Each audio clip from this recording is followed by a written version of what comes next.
Developments on two continents in the NSA leak saga. Edward Snowden has been granted a year's asylum in Russia. Our correspondent there will join us with more details in a moment.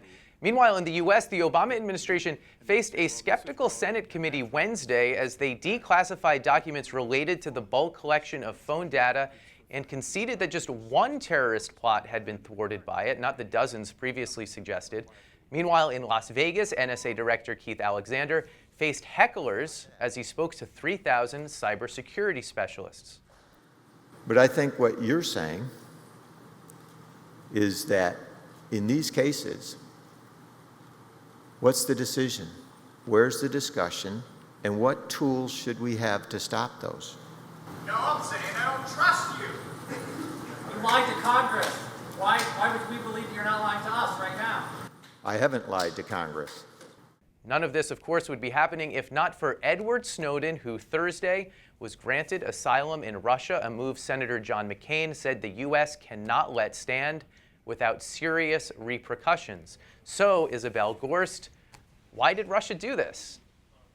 Well, no one exactly knows why Russia did this, but I think it can be seen that Putin didn't really have that much choice. There's no extradition law between the US and Russia, so practically there's no sort of legal framework to send Mr. Snowden back. And politically, at home, it suits Putin to use a lot of anti-American sentiment in Russia still, it's a legacy of the Cold War era. And this kind of action showing that Russia really still has some clout and doesn't have to be bossed around by Russia plays quite well to that audience of Putin's voters. In the lead up to this decision, Putin basically gave one condition, that if they granted Snowden asylum, he couldn't continue to leak this information about what the U.S. government was doing. We had his father, Lon, in the newsroom a couple days ago, and he made, I think, an interesting comment about whether Snowden would be able to meet that qualification. Let's see what he said. His work is done, to be quite honest.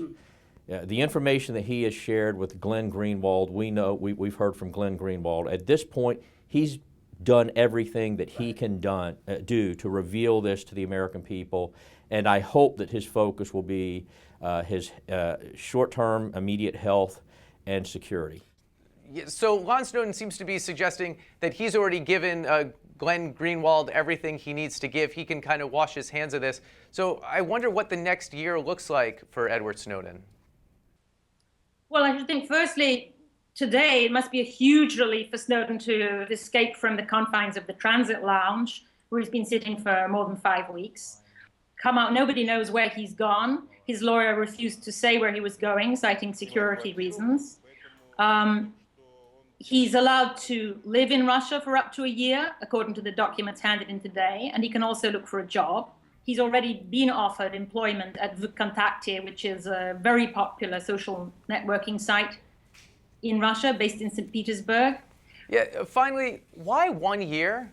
If you're going to grant him asylum, why in this limited way?